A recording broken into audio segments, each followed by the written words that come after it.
మిత్రులారా, చాలా మంది మనం అనుకున్నప్పుడు ఎంతమంది మాట్లాడతారు అనుకున్నప్పటి సంఖ్య పెరిగిపోయి చాలా ఎక్కువ మంది మాట్లాడింది. అది చాలా సంతోషం. ఇంకొక వ్యక్తి కూడా ఇక్కడ మాట్లాడేవారు. వారు లేనందువల్ల వారు పంపిన సందేశాన్ని నేను వినిపిస్తాను. ఆ తర్వాత పాలమూరు అధ్యయన వేదికలో కార్యకర్తగా నేను స్పందిస్తాను. ఇప్పుడు ఇంత సంక్షుభిత కాలంలో ప్రవాహానికి ఎదురెదుతున్న తరం రక్త సంబంధీకులుగా ఆ తల్లిదండ్రులు ప్రజల ప్రేమకు, అభిమానానికి, గౌరవానికి అర్హులు. వారికి మా ఇరువురి స్నేహాభిమానాలు అందజేయండి, మా కుటుంబం తరఫున హృదయపూర్వక అభినందనలు అందజేయండి అని సంభాషణ గ్రూప్లో ఈ ఆహ్వానాన్ని పెట్టినప్పుడు వివి గారు ఈ సందేశం పంపించారు. తన అభిప్రాయ ప్రకటన చేశారు. ఈ చాలా క్లుప్తంగా ఉంది, కానీ చాలా గాఢంగా చిక్కగా ఉంది. పరివర్తన కోసం పోరాడుతున్న, త్యాగాలు చేస్తున్న వ్యక్తుల రక్త సంబంధికులు వీళ్ళు. అందువల్ల వీళ్ళకి సంపూర్ణమైన అర్హత ఉన్నది అని చెప్పేసి అట్లా వివి గారి అభినందనలు ఈ వేదిక మీద ఇద్దరికి అందిస్తూ, మిత్రులారా, పాలమూరు అధ్యయన వేదిక ఏర్పడ్డ తర్వాత ఆ ఏర్పడడం కూడా ఒక సంక్షుభిత సందర్భంలోనే ఏర్పడ్డది. మేము కరువు వ్యతిరేక పోరాట కమిటీ ద్వారా పనిచేసేవాళ్ళం మహబూబ్నగర్ కరువు వలసలని. నిజానికి ఈ సమావేశంలో కొంత ఎక్కువ సమయమే మాట్లాడాలని అనుకున్నాను. కొంతమంది ఉంటారు, మహబూబ్నగర్ వాళ్ళు ఉంటారు, లేదా మహబూబ్నగర్ ప్రేమికులు ఉంటారు, ఈ వాస్తవాలు, ఈ విషయాలు కొన్ని తెలియాలని చెప్పి. కానీ ఇప్పుడు అంత సమయం లేదు. ఆ పని చేసే క్రమంలో చాలా లోతుకు వెళ్ళవలసి వచ్చింది, చాలా సీరియస్గా పనిచేయాల్సి వచ్చింది. అది సాధారణంగా వలసల సమస్య దగ్గర చూస్తే, కరువు సమస్య దగ్గర చూస్తే మొత్తం రైతు ఆత్మహత్యలు, ఆకలి చావులు, ఒక విధ్వంసాన్ని మేము ప్రత్యక్షంగా చూసి దాని మీద పోరాటం చేసినప్పుడు ప్రభుత్వాలు దాన్ని తట్టుకోలేదు. ప్రజలకు దగ్గర కాగలిగినాం, కానీ ప్రభుత్వాలు దాన్ని తట్టుకోలేదు. మా మీద హింస ప్రయోగించినాయి, చంపేస్తామని పోస్టర్లు అతికించినాయి, మా మిత్రుని చంపేసినాయి, గణకాచారిని. ఆ సంక్షోభ కాలంలో కరువు వ్యతిరేక పోరాట కమిటీని మేము రద్దు చేసినాం. చాలా చర్చల తర్వాత చేసినాం, కానీ అదంతా అందరికీ తెలియదు. కనుక ఆ బాధ్యత మేము నెత్తినేసుకున్నాం. సమాజానికి సంజాయిషి ఇచ్చుకున్న స్థానంలోకి వెళ్ళినాం. మళ్ళీ 2005 నవంబర్ డిసెంబర్లలో రద్దు చేసి 6 చివరి నాటికి మళ్ళీ మేము తెలుగు ప్రాచీన భాషా సందర్భం చర్చ జరుగుతున్నప్పుడు మళ్ళీ మేము పాలమూరు అధ్యయన వేదిక అని మా కార్యాచరణను ప్రారంభించాం. అప్పటి నుంచి ఇప్పటిదాకా ఈ ఉద్యమం కొనసాగుతున్నది. మహబూబ్ నగర్ సాహిత్య, సామాజిక, రాజకీయ, ఆర్థిక, సాంస్కృతిక చరిత్రను మనం నమోదు చేసే ప్రయత్నం కూడా చెయ్యాలి.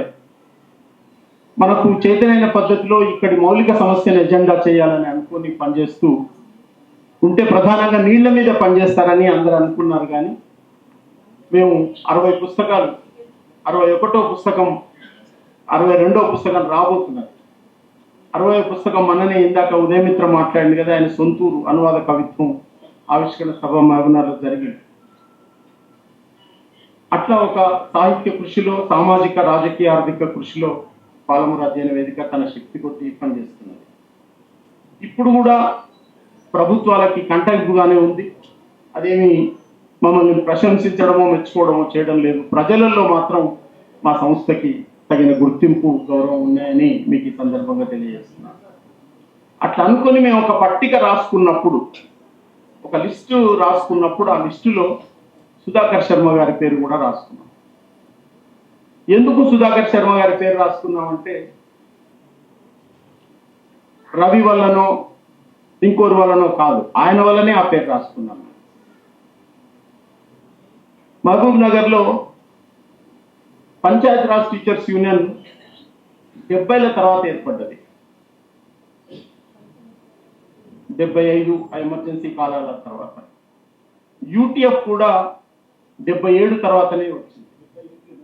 అదే అంటే మహబూబ్ నగర్ లోకి రావడం. అదే ఎమర్జెన్సీ కొంచెం ముందు ఇక్కడ యూటీఎఫ్ ఏర్పడడం వేరు. మహబూబ్ నగర్ శాఖ గురించి నేను చెప్తున్నాను. అప్పటికి ఎస్టీయూ మాత్రమే ఉంది, హైదరాబాద్ స్టేట్ టీచర్స్ యూనియన్ గా. నాకు ఎస్టీయూనే నేను చదువు అయిపోయి మహబూబ్ నగర్కి వచ్చిన తొలి రోజులలో ఎమర్జెన్సీ కాలంలో మా చిన్నమామయ్యకు వనపర్తి ట్రాన్స్ఫర్ కావడంతో ఆయన ఎస్టీయూలో అక్కడ బాధ్యతలు తీసుకున్నాను. నేను 78లో రాష్ట్రోపాధ్యాయ సంఘం వనపర్తి శాఖ నివేదిక నేను రాసిన విద్యార్థిగానే ఉంది. అన్ని వాళ్ళు చేసిన పనులు అవన్నీ తీసుకొని వస్తే ఒక సామాజిక సందర్భం కూడా రాయాలంటే అప్పటికి నాకు అంత తెలియదు, కానీ తోచిన పద్ధతిలో నేను ఆ రిపోర్ట్ రాసిన. వనపర్తి మీటింగ్ మామయ్య ప్రజెంట్ చేస్తే ఆ మీటింగ్ పోయినా నేను. అక్కడ వీళ్ళంతా కొంతమంది చాలా సీనియర్స్ అక్కడికి వచ్చింది. అప్పటికే నేను సుజీవన్ రావు గారిని వింటున్నాను, శ్యామసుందరరావు గారిని వింటున్నాను, కానీ ప్రత్యక్షంగా చూడలేదు. మావయ్య ఎస్టీయూలో పనిచేయడం వల్ల వీళ్ళంతా పరిచయం. మేము ఉద్యమం చేసినప్పుడు 81 మాకు మా పరిచయాలకంతా 81 ఒక ప్రత్యేకమైన డేట్ లైన్ గా పెట్టుకోవాలి. మేము నిరుద్యోగ తెలుగు పండుగ ఉద్యమం చేస్తున్నప్పుడే రాజేంద్ర బాబు కానీ, రామ్మోహన్ గారు, సుధాకర్ శర్మ గారు కానీ, సుజీవన్ రావు వీళ్ళందరూ మా ప్రత్యక్ష అనుభవంలోకి వచ్చింది. రామ్మోహన్ సార్ మేము ఏపీటీఎఫ్ స్టార్ట్ చేసినప్పుడు సార్ వాళ్ళందరికీ భయం అన్నమాట. రామ్మోహన్ కూడా మమ్మల్ని ఎస్టీయూ వదిలిపెట్టిపోతాడా అని. మాకు చిన్న సహాయం చేయి రాఘవాచార్య అని అడిగేది సుజీవన్ రావు గారు. ఏంటంటే నువ్వు ఏమన్నా చేయి కానీ రామ్మోహన్ తీసుకపో, ఒక మారల్ స్ట్రెంత్ మాకని. సుజీవన్ రావు గారు అంటే కూడా అట్లనే గౌరవం ఉండేది. సారేమో మా రామ్మోహన్ అంటాడు, మేము మా రామ్మోహన్ అంటాం. ఇదంతా నడుస్తుండేది. అట్ల సందర్భంలో రామ్మోహన్ ను మేము ఏపీటీఎఫ్గా తీసుకొచ్చేసినాం. సుధాకర్ శర్మ గారు దాన్ని చాలా పాజిటివ్ గానే తీసుకున్నారు. ఏపీటీఎఫ్ జిల్లా కమిటీలో కూడా రామ్మోహన్ సార్ పనిచేసింది. అప్పుడు కార్యదర్శులు అందరూ, నేను ప్రధాన కార్యదర్శిగా ఉండేది, అంపయ్య అధ్యక్షులుగా ఉండేది, రామ్మోహన్ సార్ కూడా వన్ ఆఫ్ ది సెక్రటరీస్ గా ఉండి పనిచేసేది. చాలా క్రిటికల్ గా పనిచేసేది. ఏదైనా ఉంటే మనం అవతల సైడ్ ఏం నష్టం జరుగుతుందో చూసుకోకుండా పనిచేయద్దు అనే పద్ధతిగా సారు చర్చ చేసేవాళ్ళు. అంటే మేము అనేవాళ్ళం, మనం చేతికి తీసుకున్న పనిని విమర్శిస్తున్నారా మీరు, లేకపోతే మొత్తం అవతల గురించి ఆలోచించి మనం ఏం చేయకుండా ఊరుకోవాలంటున్నారా అని కూడా సార్తో అనేవాడిని నేను. లేదు రాఘవ, అట్లా కాదు, మనం చేసే పని బయట ప్రశంస, బయట గుర్తింపు సరిగా రావాలంటే మనం న్యాయం కోసం పనిచేస్తున్నాం కనుక ఇంకొకరికి అన్యాయం జరగద్దనే చర్చ మా మధ్య జరుగుతుంది. అట్లా సుధాకర్ శర్మ సారు మేము ఏపీటీఎఫ్ సమావేశాల్లో పెట్టుకుంటే కూడా వాళ్ళు ఏమి నిర్ణయాలు తీసుకుంటున్నారు అనే విషయాలు, ఎస్టీయూకి సంబంధించిన విషయాలు మాకు సార్ చెప్పేది. అంటే అట్లా క్రమంగా ఏం జరిగిందంటే ఇతర సంఘాలు పెరుగుతూ వచ్చినట్టల్లా ఎస్టీయూకు దెబ్బ తగిలింది. అది నిజం. తర్వాత రోజుల్లో వచ్చిన కార్యకర్తల వల్ల కూడా ఇబ్బంది కలిగింది అని చెప్పేసి అనుకున్నారు. ఆ సంఘం వెళ్ళిన సంక్షోభ కాలంలో అది సంక్షోభంలోకి వెళ్ళిన కొద్దీ వీళ్ళు బయటకు వచ్చి ఇంకా ప్రజా ఉద్యమాల వైపు రావడంతో యాక్టివ్గా ఉండే మనుషులు ఇటు రావడం వల్ల వాళ్ళు తట్టుకోగలిగింది, కానీ లేకపోతే వాళ్ళంతా తట్టుకునే వాళ్ళు ఏమీ కాదు. సుజన్ రావు గారు కానీ, శ్యామసుందరరావు గారు కానీ వీళ్ళు డైరెక్ట్ గా కమ్యూనిస్టులు అని చెప్పలేము, కానీ కమ్యూనిస్టులను గౌరవించిన హృదయాలు వీళ్ళ దగ్గర ఉన్నాయి, కమ్యూనిస్టులను ప్రేమించిన హృదయాలు వీళ్ళ దగ్గర ఉన్నాయి. అందువల్ల ఆ స్నేహాలు మాకు కొనసాగినాయి. శ్యామసుందరరావు గారు చనిపోతే ఎస్టీయూ ఏం చేయలేకపోయింది. మేము ఆయన సంతాప సభ పెట్టినాం, శ్యామసుందరరావు గారి మిత్రులందరూ. కనుక మనుషులు చేసే త్యాగాలను, మనుషుల జీవితాలను గుర్తించాల్సిన అవసరం ఉంటుందనే ఆస్పెక్ట్ లో ఆ చరిత్ర నుంచి మనం నేర్చుకుంటామని చెప్పి మేము జీవితాలు రాయాలన్నాం. అయితే ఎవరు రాస్తారు జీవితాలంటే అసలు చదువుకోవడమే కొంత కష్టం. చదువుకున్న తర్వాత చదువును, అక్షరాన్ని పుస్తకంలో నిరంతరం చదవడం ఇంకో కష్టం, రాయడం మరీ కష్టం, రాసిన దాన్ని ప్రజల మధ్యకు తీసుకుపోవాలంటే ఇంకా కష్టం. అందువల్ల రాసే వాళ్ళ సంఖ్య చాలా తగ్గిపోతుంది. కొద్దిమంది రాసి ప్రశంసలు వచ్చే పరిస్థితి ఉంది. కనుక ఎట్లాగైనా సరే ప్రోత్సహించి చాలా మంది రాసేటట్టు చూడాలని అనుకున్నాం. ఈ పుస్తకంలో నేను చదువుతున్న అనుభవాలు నాకు కూడా పర్సనల్ అనుభవాలుగా, దగ్గర అనుభవాలుగా చాలా అనిపించింది. మా నాన్న 16, 17లలో ఆయన డేట్ కరెక్ట్గా లేదు, 17లో పుట్టింది ఆయన. వ్యవసాయం చేసింది, చాలా గట్టి అడుగులేస్తూ వస్తే ఊర్లో అనుకునే వాళ్ళట రామలయ్య గారు వస్తున్నట్టుందని, శబ్దం వచ్చేదన్నమాట నడక. చిన్నప్పుడు గుర్రాలు కాసిండు, పశువులు కాసిండు మా నాయన. అయితే వ్యవసాయ జీవితం 1917లో పుట్టిన మనిషి 10 ఏళ్ళని చదువులేదేం లేదు, ప్రైవేట్గా ఉర్దూ చదువుకున్నారు, తండ్రి చెప్పిన ఛందస్సు చదువుకున్నారు, ఇక అంతే చదువు. మా అమ్మ ఇంకా అసలే చదువుకోలేదు, 1-2 తరగతులు పడిపోయింది. ఆమెకు పెద్ద మనిషి అవ్వడం అనే దాంతో సంబంధం లేకుండా పెళ్లి జరిగింది. మా అమ్మకి 30 ఏళ్ళ ఏజ్ గ్యాప్, ఇద్దరికి గడిచింది జీవితం. వాళ్ళు అట్లా కష్టపడ్డారు.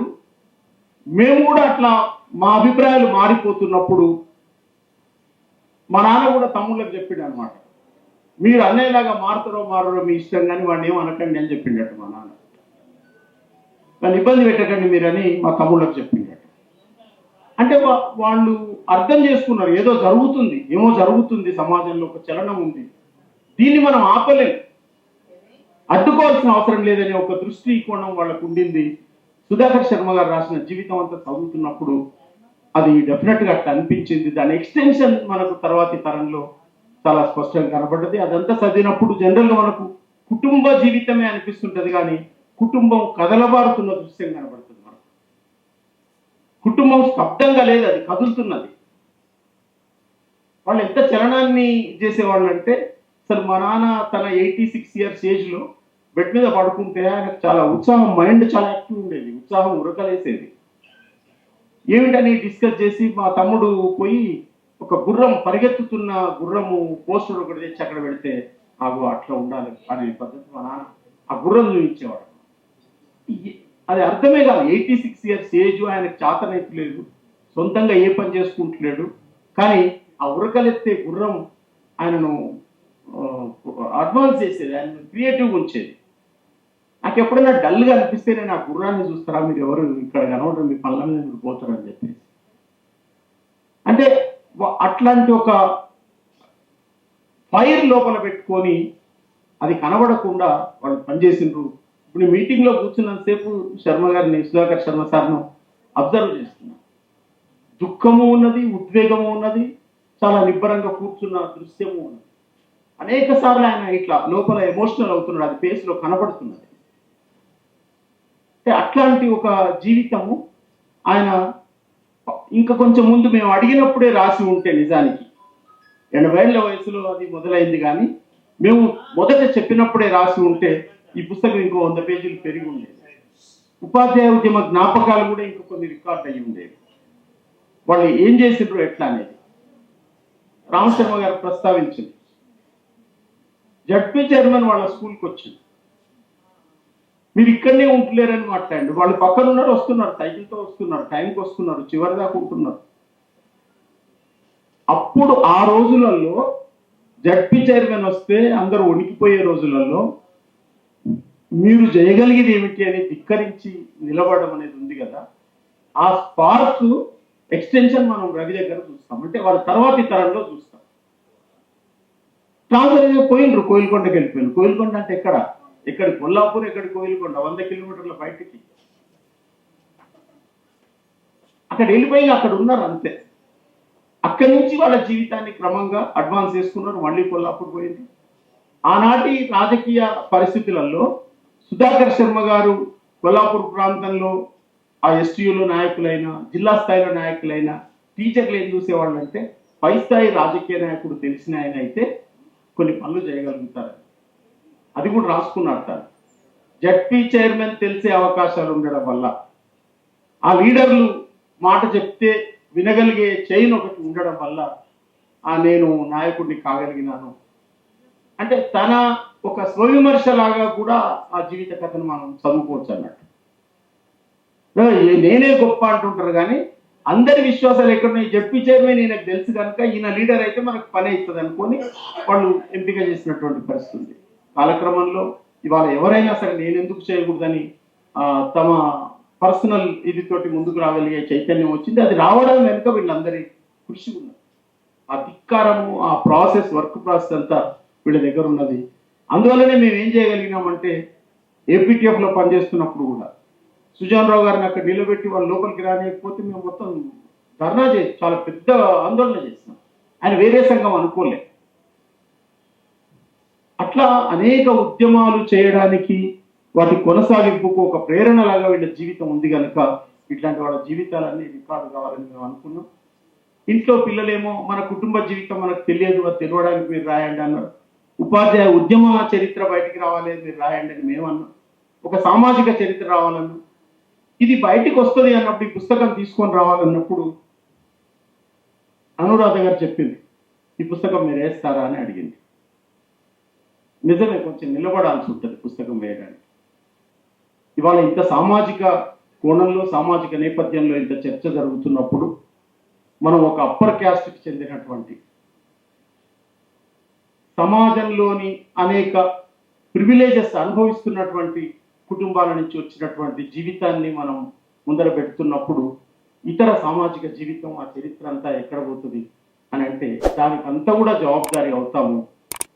ఏదైతే అప్పర్ క్యాస్ట్ గా చెలామణి ఉన్నటువంటి కుటుంబం కూడా 100 ఏళ్ల క్రితం చదువులలో ఆధునిక విద్యలలో లేదు. 60 ఏళ్ల క్రితం స్త్రీలు కూడా ఆధునిక విద్యలోకి రాలేదు. ఎంత అప్పర్ క్యాస్ట్ అయినా కూడా వాళ్ళు రావడానికి ఆటంకాలు ఉన్నాయి. ఆ ఆటంకాలను అధిగమించడానికి అవసరమైన చొరవ సుధాకర్ శర్మ గారు లాంటి వాళ్ళు కుటుంబాలలో ఉండి చేయకపోతే ఇవాళకి కూడా ఆ కుటుంబాల విద్యకే దూరం ఉన్నాయి. ఏదైనా ఒక సమాజం నాగరిక సమాజంగా మారాలంటే, ఆధునికం కావాలంటే, వెనుకటి అక్కడనే ఉండిపోకూడదు అని అంటే ఇవాళ అట్టడుగునున్న సామాజిక జీవితం ఎట్లా అడ్వాన్స్ కావాలనో పైన ఉన్న వాళ్ళ జీవితం కూడా ఆధునికం కాకపోతే, రెండిటి మధ్యన సమన్వయం రాకపోతే మన సమాజం పరివర్తన చాలా రప్చర్తో కూడి ఉంటుంది. ఒక యాంటీ పీపుల్ టెండెన్సీస్ వస్తాయి. అవి రాకుండా జరగడానికి ఈ విద్యలోకి వాళ్ళని మార్చడం అనేది ఇవాళ ఒక సానుకూలమైన విషయమైంది. ఈ సమావేశంలో మాట్లాడిన వాళ్ళు అక్కడ ఆదివాసులను చంపుతుంటే మనకు ఎట్లా అన్నం సహిస్తుంది? మన మూలవాసులు కదా వాళ్ళు. అక్కడ మనుషుల్ని డేట్లు చెప్పి చంపుతామంటే మనం ఎట్లా దాన్ని అంగీకరిస్తాం? రావాల్సిన ఇంక్రిమెంట్ సకాలంలో రాకపోతే ఆందోళన పడతాం కదా. దొరకాల్సిన పని అది సమయానికి దొరకకపోతే గగ్గోలు పడిపోతాం కదా. ప్రాణమే తీసేస్తామంటే ఏమిటి నేరం? చేసిన నేరం ఏమిటి? ఇది మారాలన్నారు. మారడానికి ఏ మనిషి అయితే కేంద్రం కావాలో ఆ మనిషి దగ్గర పోయి ఇగో మనం ఇట్లా మారాలన్నారు. సుధాకర్ శర్మ గారు చదువుకోవడానికి అంత ప్రోత్సహించింది కదా. ఆదివాసుల దగ్గరికి మావోయిస్టులు పోయి అక్కడ వాళ్ళు ఏం చేయగలిగిందంటే, వాళ్ళు జాకెట్లు లేకుండా తిరుగుతుంటే అట్లా కాదు, మీరు జాకెట్లు దొరుకుకోవాలి, ఏదో దొరికితే తినడం కాదు, మనం ఇట్లా తినాలన్నారు.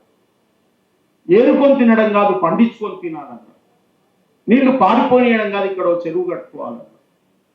అంటే వాళ్ళ జీవితం క్రమంగా, మనమేమో మైదానంలోకి వచ్చి ఉంటే అయిపోయాయి కదా. మైదానంలో వాళ్ళు ఉన్న చోట మైదానం చేసుకున్నారు, వాళ్ళు ఉన్న చోట జీవితాన్ని వికాసం చేసుకోవచ్చు, మనం ఎక్కడికో పోవడం కాదని చెప్పేసి అక్కడ జీవితంలో పరివర్తన కోసం పనిచేసింది. ఇది ఏమవుతున్నదంటే మొత్తం సమాజంలో ఒక మౌలికమైన మార్పును తీసుకురావడానికి దోహదపడే కృషి వాళ్ళు చేసింది. ఇది గిట్టకపోవడం వల్ల మనకంటే మెరుగైన కృషి, సంయమనంతో కూడిన కృషి, బాధ్యతాయుతమైన కృషి, అందరినీ సమానంగా చూడగలిగే కృషి చేస్తున్నారు కనుక అది గిట్టక, ఆ కృషి గిట్టక వాళ్ళని దెబ్బ కొడుతున్నారు. ఆ రాజకీయ వ్యక్తీకరణ గిట్టక దెబ్బ కొడుతున్నారు. ఆ వనరులన్నీ కొల్లగొట్టడానికి దెబ్బ కొడుతున్నారు. దీన్ని అడ్డుకునే పోరాటం, మేము ఇథనాల్ కంపెనీకి అక్కడ పెట్టొద్దని మేము పోరాటం చాలా చేసినా కూడా మేము ఆపలేకపోయినాం, దాన్ని పెట్టేసింది వాళ్ళు. కానీ ఒక 40 ఏళ్ళు బస్తర్ అడవుల నుంచి, ఇతరత్ర అడవుల నుంచి మన ఈ దేశ ఖనిజ మౌలిక సంపదను కొల్లగొట్టకుండా ఆపగలిగింది వాళ్ళు, ప్రాణాలిచ్చి ఆపగలిగింది. అది ఇక్కడ ఒక అప్పీల్ చేయగలిగే అవకాశము, లేకపోతే ఆ చైతన్యము ఆడియన్స్ కు వచ్చిందంటే ఇగో సుధాకర్ శర్మ గారు లాంటి వాళ్ళు పునాదిలో చేసినటువంటి కృషికి ఇది ఎక్స్టెన్షన్.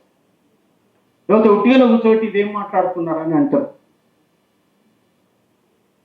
కనుక అట్లాంటి ఒక సందర్భం వచ్చింది. అట్లా ఈ సామాజిక చరిత్రలన్నీ రికార్డు కావడం వల్ల, ఇవన్నీ నమోదు కావడం వల్ల మనం దాటి వచ్చిన చీకట్లు మనకు అర్థమవుతాయి. ఆ చీకట్లు దాటడానికి పడ్డ పాటలు మనకు అర్థమవుతాయి. ఆ ఉద్దేశంతో మేము ఈ పుస్తకాన్ని తీసుకొచ్చినాం. సుధాకర్ శర్మ గారు అగ్రకులం కనుక ఈ పుస్తకం తీసుకురాలేదు. తొందరలో వలస బతుకొని ఇంకో పుస్తకం తీసుకొస్తున్నాం మేము. అది ఎక్స్క్లూజివ్గా ఒక లేబర్, ఒక వలస కార్మికుడు, బహుశా ఆంధ్రప్రదేశ్లో, తెలంగాణలో ఏ జిల్లా నుంచి కూడా, మహబూబ్నగర్ నుంచి కూడా వలస కార్మికుడు రాసినటువంటి జీవిత కథ లేదు. వలస కూలీ రాసినటువంటి పుస్తకం. ఆ పుస్తకం వలస బతుకు అనే పేరుతో తీసుకొస్తున్నాం. పొద్దున్న లేస్తే పని, పొద్దుతే పని, మళ్ళ పని, మళ్ళ పని, మళ్ళ పని, జీవితం అంతా అట్లా గడిచినటువంటి ఒక జీవితం అది. అంటే ఎటువంటి సంక్షోభాన్ని మహబూబ్నగర్ దాటిందని చెప్పడానికి. అది మళ్ళీ ఒకసారి కరెక్షన్స్ కోసం చదువుతున్న టైంలో ఈ పహల్గాం ఉదంతం జరిగింది.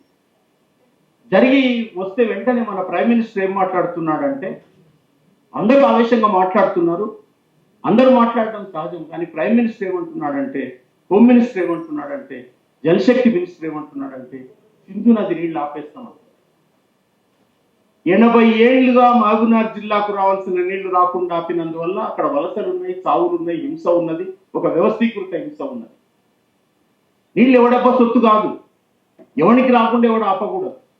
నదికి వెళ్ళలే ఉంటాయండి, అది వాళ్ళ వైపు ఎక్కడెక్కడ ప్రవహించాలనో ప్రవహిస్తుంటది గాలిలాగా.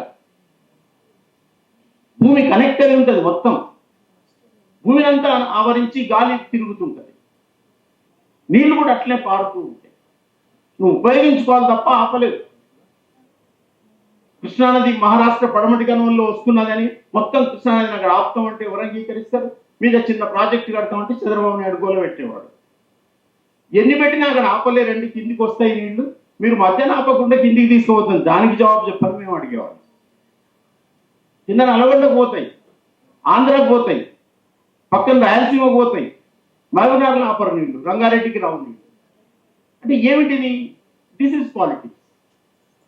ఈ పాలిటిక్స్ ను క్వశ్చన్ చేయడం అనేది, ఆ చైతన్యం మనకు ఎందువల్ల వచ్చింది అంటే, మనల్ని మనం చూసుకోవడం వల్ల, మనల్ని మనం ప్రేమించడం వల్ల, మార్పు అవసరం అనేది గుర్తించడం వల్ల మనం మన విద్య వల్ల ఇవి సాధించగలిగినాం.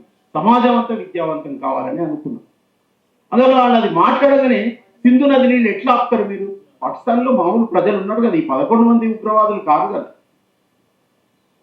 ప్రభుత్వం అంటే ఆ క్యాబినెట్ ఆ 50 మంది కాదు కదా, మొత్తం ప్రజలు ఉంటారు కదా. అంత స్థాయిలో మనం ప్రశ్నించగలిగే మన కాన్షియస్నెస్ వచ్చినప్పుడు ఏమవుతుందంటే, మనం సమాజ పరివర్తనను వేగవంతం చేయగలుగుతాం. అది వేగవంతం కావాలనే కృషిలోకి సుధాకర్ శర్మ గారి కుటుంబం రాగలిగింది. ఇంత గొప్పగా ఇదంతా ఉంటది అనే భావన వాళ్ళు ఈ పని మొదలుపెట్టినప్పుడు కూడా సారుకుండే అవకాశం లేదు. కుటుంబంలో చర్చ జరిగేది, ఈ రామ్మోహన్ సార్ ఉన్నాడు, ఈ అందరి మీద రామ్మోహన్ సార్ ప్రభావం పడుతున్నది, రామ్మోహన్ సార్ వల్ల ఇవన్నీ ఎట్లయిపోతున్నాయో ఏమో అని కొందరు చాటుకు మాట్లాడేవాళ్ళు. అంటే అనుకుంటారు, రాఘవ నన్ను కూడా అనుకుంటారు, ముందర అన్నారు కానీ చాటుకు అనుకుంటారు, కుటుంబాలలో అనుకుంటారు. మీ ఓడు భద్రం, మీ ఓడు ఎట్లా చేస్తున్నాడు చూడండి, మీ పిల్లలందరూ ఏమైపోతారని మా నాన్నతోటి అమ్మతోటి అనేవాళ్ళు అనమాట. చుట్టాలందరి మీద ప్రభావం పడుతుంది, అలర్ట్ చేసుకునేవాళ్ళు వాళ్ళు. కానీ సహజంగానే ఒక చేంజ్ను ఆమోదించగలిగే, ఆహ్వానించగలిగే మనస్తత్వాలు రూపొందుతాయి. ఆ లక్షణం చరిత్రకు ఉంటుంది, చలనానికి ఉంటుంది. అది అందుకొని మనం ముందుకు రాగలిగినాం. ఇవాళ రామ్మోహన్ సారు కూడా ఆయనను కూడా అడిగినాం, ఒక 3 నిమిషాలు నేను ముగిస్తాను. రామ్మోహన్ సార్ను మీరు రాయండి అని చెప్పిన, రాయండి అంటే ఆయన ఎందుకో ఇష్టపడకపోతే మేము వెంటబడి అందరితో రాయించి ఆయన జీవించున్నప్పుడే పుస్తకం తెచ్చి ఆవిష్కరణ పెట్టాలనుకున్నాం. కారణాలు సహకరించలేదు, ఆయన తొందరగా వెళ్ళిపోయింది. ఆయన బుక్ ఆయన చేతికి ఇచ్చినాం, కానీ ఆయన పోయిన తర్వాత ఆ పుస్తకం తీసుకొచ్చినాం. అట్లా అసలు పాలమూరు అధ్యయన వేదిక ఒక ప్రయత్నం ఈ దిశగా చేస్తున్నది. ఇదంతా ముందుకు పోవాలి. అనురాధ అడిగినప్పుడు అందుకే మేము వేస్తాం ఈ పుస్తకం అని సార్ ఎప్పుడో రాసి ఉంటే రవి దాకా వచ్చి ఉండేది కాదు. ఈ పని అంతా రవి చేసింది. ఖర్చు కూడా, ఇది చెప్పాలి నేను, ఖర్చు కూడా ఎవరి పుస్తకం వస్తే వాళ్ళే ఖర్చు పెడుతున్నారు. ఖర్చు కూడా మేము పెట్టలే. అందరూ పాలమూరు అధ్యయన వేదిక అభినందనలు అంతా అంటుంటే నాకు వెయిట్ అనిపిస్తుంది, బరువు అనిపిస్తుంది. అందువల్ల మేము ఒక భావజాల వ్యాప్తి కోసం, ఒక చరిత్ర వ్యాప్తి కోసం, చరిత్ర చర్చ కోసం ఈ పుస్తకం తీసుకురావడానికి అధ్యయన వేదిక తన పేరు ఇచ్చింది, ఈ సమయం ఇచ్చింది, ఈ పని చేసింది. మీరందరూ దీన్ని అనుభవంగా తీసుకొని మేము ఈ జీవితాలు కూడా రాస్తే మంచిది. ఫలానా వేదికే వేయాలని లేదు, కుటుంబ సభ్యులు ఎవరైనా వేయొచ్చు. మేము ఇక్కడ యాదగిరి సార్ రిక్వెస్ట్ చేస్తున్నాం, మీరు రాయాలి సార్ తప్పకుండా. రాజేంద్ర బాబు సార్ డిమాండ్ చేస్తున్నాం రాయాలని చెప్పేసి. మా గురువు గారిని కూడా నేను రిక్వెస్ట్ చేస్తున్నా, నరహరి సార్ కూడా రాయాలి అని చెప్తూ ఈ పుస్తకం, ఈ సభ ఓట్ ఆఫ్ థ్యాంక్స్ రెస్పాన్సిబిలిటీ కూడా నేనే పెట్టుకున్నాను. అందువల్ల ఈ సభలో పాల్గొన్న వాళ్ళు మాట్లాడతారు, ఆ తర్వాత ఇక థ్యాంక్స్ ఉండవు. ఆయన స్పందన మనం వింటాము. ఈ సభకు వచ్చిన వాళ్ళకి, ఈ సభలో స్పందించిన వాళ్ళకి, మాట్లాడిన వాళ్ళకి, ఈ అందరినీ మించి ఒక క్షమాపణ కూడా ఏమిటంటే, నిజానికి మేమే కూర్చొని అదంతా కొంత చేస్తే ఆ బ్యానర్ మీద అమ్మ బొమ్మ ఉండేది. దానికి మేము అపాలజీ చెప్పాల్సిందే. నా అపాలజీ చెప్తున్నాను. అమ్మే ఇక్కడ ఉన్నారు కానీ అది అది అది చేసి ఉండాల్సింది. వనమాల మేడం అధ్యయన వేదిక సభ్యురాలుగా వనమాల మేడం గుర్తించదు దాన్ని. కాదు వింటారు. మేడం గుర్తించి దాన్ని ఫోకస్ చేసింది. ఒక బాధ్యుడుగా నేను ఆ ఉమ్మడి జిల్లా కన్వీనర్గా నేనైతే దానికి కొంత అపాలజీ చెప్పాలి. మొత్తం మీద ఏంటంటే, ఈ పుస్తకం మీరందరూ ఇంటికో పుస్తకం తీసుకోండి. మనిషికో పుస్తకం కాకుండా ఇంటికో పుస్తకం తీసుకొని ఆ పుస్తకాలను చదవండి. చదివి శర్మ సార్తో వాళ్ళ కుటుంబంతో ఫోన్లు చేసి మాట్లాడమని చెప్తూ మీ అందరికీ ధన్యవాదాలు చెప్తూ ముగిస్తున్నాను.